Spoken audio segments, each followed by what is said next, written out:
Giving the Kirk Gibson, baby.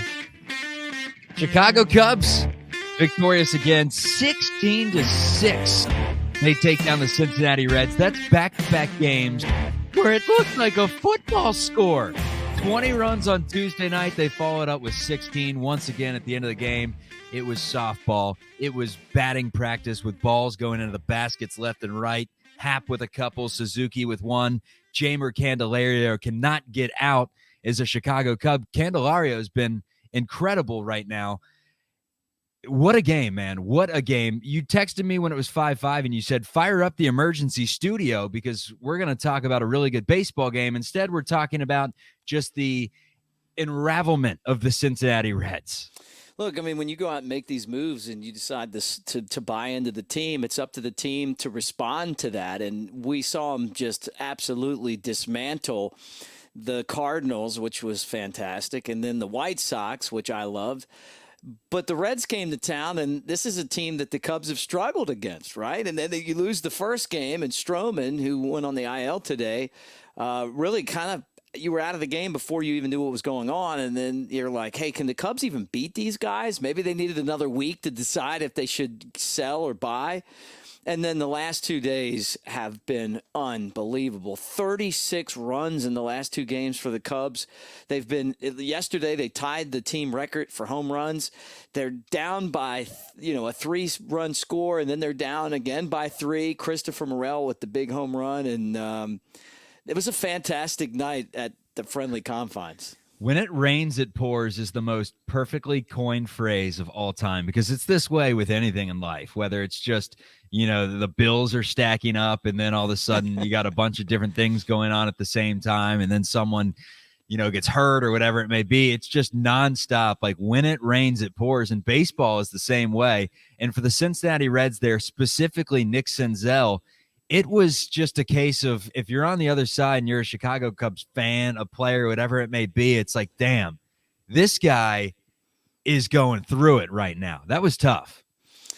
Yeah, I mean, but the ball always finds you in this game. That's kind of just the way that things go, right? And when you got Jerry Reed once famously said, when you're hot, and when you're not, you're not. He sang that. I met him, by the way, before he passed on. Great. He was the snowman in Smokey and the Bandit, just for you young folks. And he was also the opposing coach in the movie Waterboy. But he sang that song, and it's like, look, these guys keep winning, man. What is this, like 10 out of 12 now for the Cubs? And when you're down early and you're watching and you're going, man, this is going to not turn out good. And then Morel hits that home run off the scoreboard. It's just like, it wasn't just in the basket. I mean, it was just shot. And then you could see everything unraveling for the Cubs. For the Reds, when the Cubs just started to beat them into the ground. They scored runs in every single inning from the third on. Sheesh. And once again, Cincinnati has to go to the bullpen pretty early, and late in the game, they don't even go with the bullpen arm. They go with there.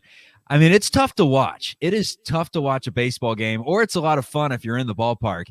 But you never used to see that back in the 90s, early 2000s. I get the strategy of expending bullpen arms, but as, just a fan of watching competitive baseball, it's not that. But, hey, it's a chance to pad the stats for, say, Suzuki, Ian Happ, and Candelario, and some of the others.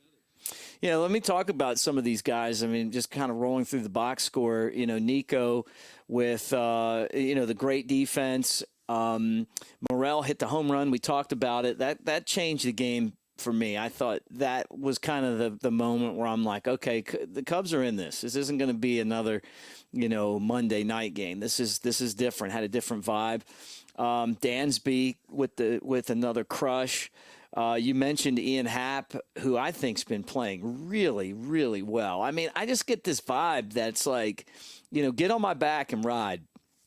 And then Seiya Suzuki, was good to see him get things going in the right direction. He needed that.